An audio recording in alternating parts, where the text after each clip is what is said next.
Today's the anniversary of 9/11, and I'm seeing a lot of creators on this app talking about how united we were as a country after 9/11, and we need to get back to that because we're so divided right now. And a lot of people say that shit, and it never sat right with me. Obviously, being born and raised in New York City, I was here when 9/11 happened. I was in high school in history class, ironically enough.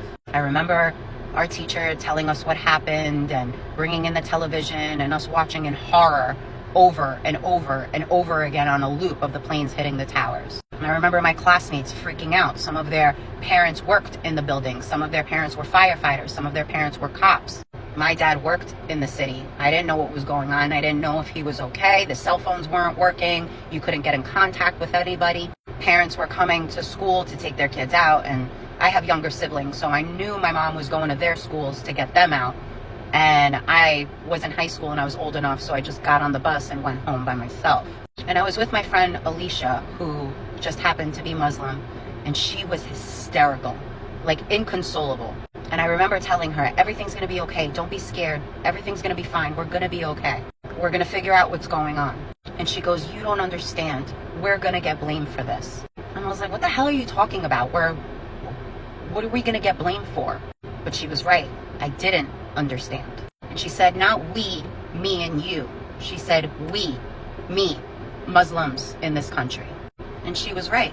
You see, while everybody remembers people coming together and putting flags out and singing the national anthem and, stuff like that, I remember in the days and weeks after 9/11, people turning on Alicia. Alicia, who was the sweetest, most quiet, kindest girl. And even though we were both born and raised in New York City, Alicia was the one being called a terrorist. Alicia was the one whose hijab was getting ripped off her head in class. Alicia was the one who had murderer or traitor written in marker on her locker. Alicia was the one who, after a month and a half after 9/11, was pulled out of school. But we were united as a country, right? Which begs the question, is the United States only united when there's a quote-unquote common enemy? Which begs the question, if the United States is such a melting pot that common enemy, that group, is often living in this country as Americans. Which begs the question, which group on the political spectrum is the one who demonizes an entire group of people for the actions of a few? Muslim Americans, the LGBTQIA plus community, migrants. Who are the ones causing the divide? So while many of you take the opportunity to talk about how united we were as a country after 9/11, I personally think of the lives lost.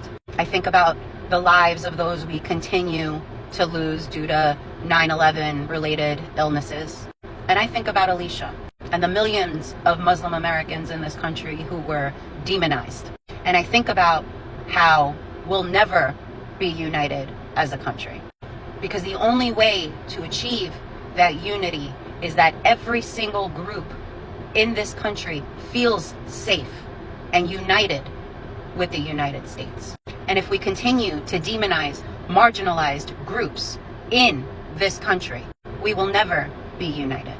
That's what I think about on 9/11. And I think a lot of you should think about that too.